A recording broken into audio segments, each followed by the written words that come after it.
Good morning guys, कैसे हैं आप लोग? बेहतर होंगे। तो मैं विपिन सर आप लोगों के लिए फिर से एक बार केमिस्ट्री रसायन विज्ञान के अंतर्गत आज नए टॉपिक के साथ ठीक है चर्चा करने जा रहे हैं।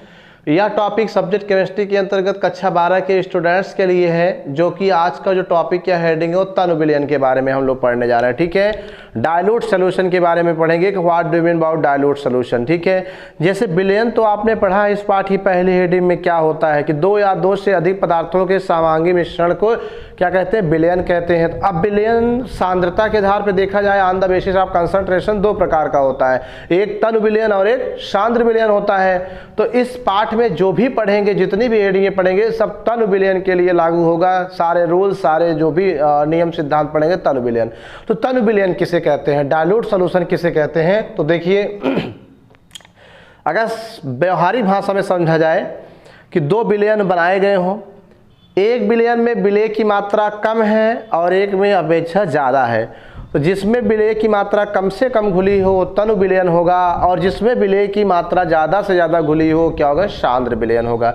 बाय एग्जाम्पल डेफिनेशन में आपको बता रहे हैं, ध्यान दीजिए। जैसे यहाँ पर मैंने आपको बताया, ठीक है, कि जब ठीक है पर लीटर विलयन में विलेय, पर लीटर मतलब बेटा 1 लीटर, ठीक है, जब पर लीटर विलयन में विलेय की मात्रा कम से कम, ठीक है, मिनिमम, मैक्सिमम नहीं, मिनिमम, कम से कम मात्रा घुली हो, तो ऐसा विलयन जो होगा बेटा वो क्या होगा? डाइल्यूट सॉल्यूशन होगा, तनु विलयन कहलाता है। ठीक है, अब जैसे यहाँ पर अगर और अच्छे समझना हो बाई डिफिनेशन की तरह, तो मान लीजिए एक विलयन आपका क्या है? ए है, और एक विलयन आपका क्या है? बी है। समझ में आ रही बात कि नहीं? तो इसकी सांद्रता क्या है? 2 ग्राम प्रति लीटर कंसंट्रेशन है, और इसका कंसंट्रेशन 25 ग्राम पर लीटर है। तो यहाँ पर लीटर 25 ग्राम विलय डिजॉल्व हुआ है, घुला है, और यहाँ पर लीटर 2 ही ग्राम घुला है। तो ज़्यादा किस में घुला है? ज़्यादा बी वाले में घुला है। तो जहाँ पर ज़्यादा से ज़्यादा तुलना करने पर घुला हो उस सांद्र विलयन है, इसे हम सांद्र विलयन कहेंगे, कंसंट्रेट सॉल्यूशन कहेंगे। और इसमें इसकी अपेक्षा 2 ही ग्राम है, कम है, तो ये बेटा आपका क्या होगा? तनु विलयन होगा। समझ में आ रही बात कि नहीं? तो ये तनु विलय, वही कह रहा है ना, पर लीटर में विलय कम से कम घुला हो, दोनों कंपेरिजन किया और इसमें विलय 2 ही ग्राम था, इसलिए ये तनु विलयन है, और ये आपका क्या है? सांद्र विलयन है। ठीक है, आई होप आप समझ गए होंगे आप लोग। तो आप इसकी डिफिनेशन नोट करिए एग्जाम्पल सहित, हम आगे बढ़ते हैं। ठीक है, नोट करो। तो नोट कर लिया आप लोगों ने। हम चलते हैं नेक्स्ट हेडिंग की ओर। ठीक है, जो आज का इंपॉर्टेंस एग्जामिनेशन पॉइंट आपको यहाँ से मिल सकता है, इसलिए इसको ध्यान से देखिएगा। ठीक है, अब जो हम पढ़ेंगे बेटा वो क्या पढ़ेंगे? तनु विलयन के गुण के बारे में। ठीक है, तनु विलयन तो आपने समझा, अब इसका गुण क्या होता है ये समझेंगे। ठीक है, चूंकि पाठ का नाम भी सॉल्यूशन है, तो सॉल्यूशन से रिलेटेड ही सारी चीजें पढ़नी, यानी विलयन से। तो यहाँ पर जो तनु विलयन के गुण, जैसे पेपर में आ गया तनु विलयन के गुण बताइए, 2 गुण बताइए, 1 नंबर का आ गया। तो द्रव विलायकों में अवाष्पशील विलेय के तनु विलयन का गुण निम्नलिखित है। यहाँ पर एक बात ध्यान दीजिएगा कि इस पाठ में जो भी पढ़ेंगे, ठीक है, विलयन से पढ़ेंगे, और विलयन में भी तनु विलयन होना चाहिए, और तनु विलयन में भी जो विलेय होना चाहिए वो क्या होना चाहिए? अवाष्पशील होना चाहिए। अवाष्पशील का मतलब अनवोलाटाइल नहीं होना चाहिए। ठीक है, अवाष्पशील मतलब ये है कि जैसे पेट्रोल मैंने मिला दिया डीजल में, ठीक है, दोनों क्या हो गए? विलयन बन गए। अब जब हम गर्म करेंगे तो पेट्रोल भी उड़ जाएगा, डीजल भी उड़ जाएगा। लेकिन अगर हम पानी ले लें और उसमें हम क्या डाल दें? चीनी या नमक डाल दें, तो अब क्या होगा कि पानी गर्म करने पर उड़ जाएगा, लेकिन चीनी नमक वाष्पित नहीं होगा, वो बैठ जाएगा।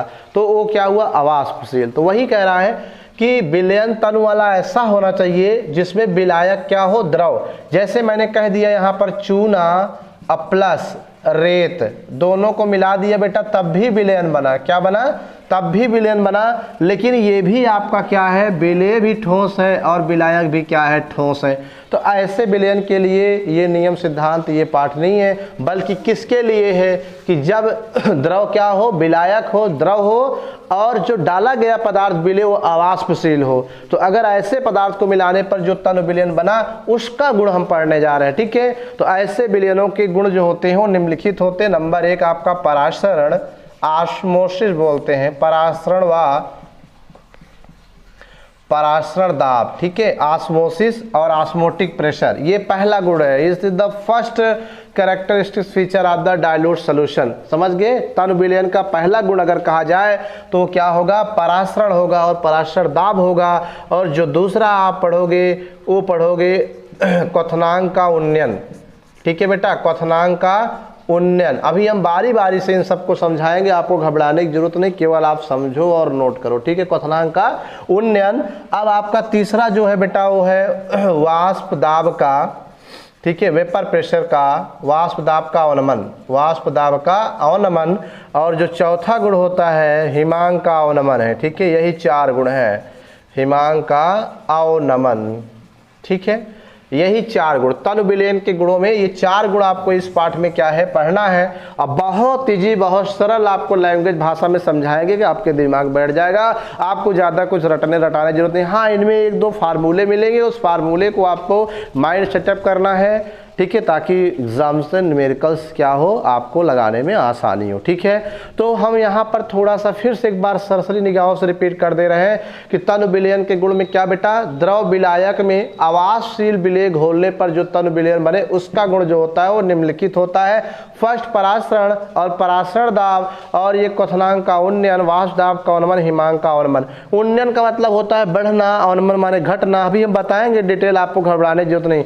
इसको जरा आप नोट करिए, फिर हम इसके फर्स्ट टॉपिक परासरण और परासरण दाब के बारे में चर्चा करने जा रहे हैं। नोट करो, फटाफट नोट करिए गाइस। तो नोट कर लिया होगा आप लोगों ने। चलिए हम आगे बढ़ते हैं इसी क्रम में। तनु विलयन के गुणों में पहला गुण परासरण जो है, हम इसके बारे में स्टडी करना जा रहे हैं। बहुत रटना नहीं है, मैं बार बार कह रहा हूँ, बहुत सिंपल है, बस थोड़ा ध्यान दीजिए। परासरण का मतलब होता है पराशरित हो जाना, अर्थात एक तरफ से दूसरे तरफ चला जाना।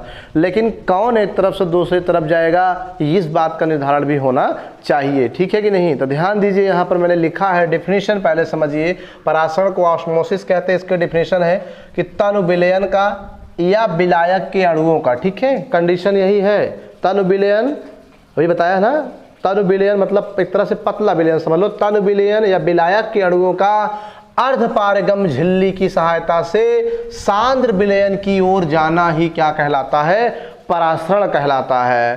ठीक है कि नहीं? ये बात समझ में आ गई हो। अर्थात यहाँ पर आप कह सकते हो कि परासरण जो है ये तनु विलयन और सांद्र विलयन के मध्य होने वाली क्रिया है।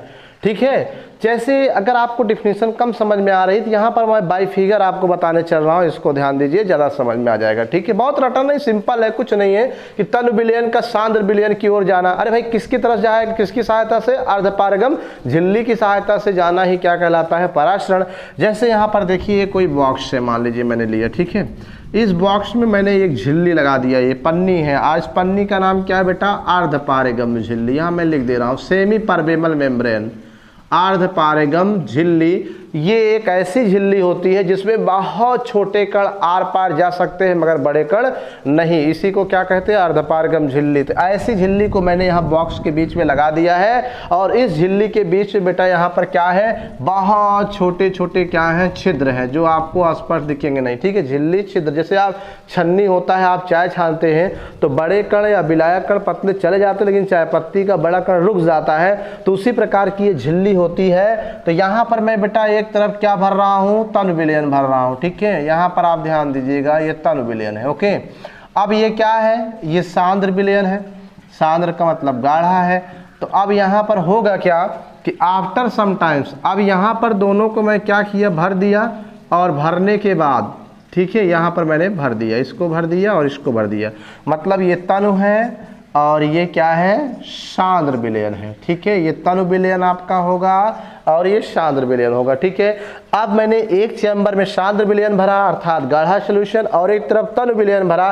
भरने के बाद जब छोड़ दिया तो आफ्टर सम टाइम, कुछ समय बाद देखते हैं कि इस विलयन की जो लेवल है वो जो यहाँ तक भरा हुआ है वो कम हो गया, कम होकर यहाँ तक आ गया, अर्थात ये क्या? कम हो गया। और इसका लेवल जो यहाँ तक था अब ये क्या हो गया? बढ़ गया, यहाँ तक हो गया। समझ गया कि नहीं? ये यहाँ तक। अगर बेहतर होगा हम दूसरे फिगर में इसको आपको समझा दे रहे बना करके कि क्या होता है। तो यहाँ पर झिल्ली लगी ही है। झिल्ली लगने के बाद मैंने आपको तय छिद्र होते हैं छोटे छोटे। अब इसमें क्या होगा कि जो आपके तनु विलयन थे उनका लेवल घटेगा, और जो सांद्र विलयन थे उनका लेवल क्या होगा, बढ़ेगा।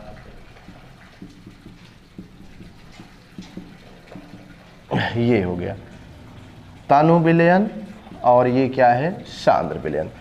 समझ में आ गई बात। तो ध्यान दीजिए कि माना कोई एक बॉक्स है, एक चैम्बर है, उस चैम्बर के बीच मैंने एक अर्धपारगम झिल्ली लगा दिया। झिल्ली लगाने के बाद एक तरफ सांद्र विलयन भरा आधा लेवल तक और एक तरफ मैंने तनु विलयन भरा एकदम फुल भर दिया। ठीक है, कुछ समय बाद हम देखते हैं कि ये वाला चैम्बर खाली हो जाता है, इसका जो रीडर का लेवल है वो कम हो जाता है। यहाँ देखो कम हो गया, इस पर आ गया, और इसका लेवल जो आधा था वो बढ़ गया, ये देखिए यहाँ तक भर गया। इसका मतलब कैसे कि ये वाला जो तनु विलयन था, इसके कण इधर जा रहे हैं, इधर की ओर डाइवर्ट हो रहे हैं, इसके अर्धपारगम झिल्ली के छिद्रों से होकर के सांद्र की ओर आ रहे हैं। तो बस इसी का आना, तनु विलयन के कणों का या विलयन का सांद्र विलयन की ओर आना किसकी सहायता से आ रहे हैं, अर्धपारगम झिल्ली से आना ही क्या कहलाता है, पराशरण कहलाता है। ठीक है, ऑस्मोसिस कहलाता है। समझ में आ गई बात। तो यही आपका क्या है, पराशरण है। ठीक है, आपके दैनिक जीवन बहुत सारे ऐसी घटनाएं होती जो पराशरण से रिलेटेड होती हैं। ठीक है, ये जो एक नंबर का पूछ ले, अर्धपारगम झिल्ली क्या है, सेमी परमेबल मेम्ब्रेन, तो आप स्पष्ट कह सकते हो कि एक ऐसी झिल्ली है जिसकी सहायता से क्या होता है, छोटे कण अर्थात तनु विलयन सांद्र विलयन की ओर ट्रांसफर हो जाते हैं, डाइवर्ट हो जाते हैं, that is called the semi permeable membrane. तो बस आज के इस वीडियो में सिर्फ इतना ही। Thank you watching this video. आप इसे नोट कर लीजिए। मिलते हैं कल नेक्स्ट वीडियो नेक्स्ट टॉपिक के साथ, तब तक के लिए धन्यवाद।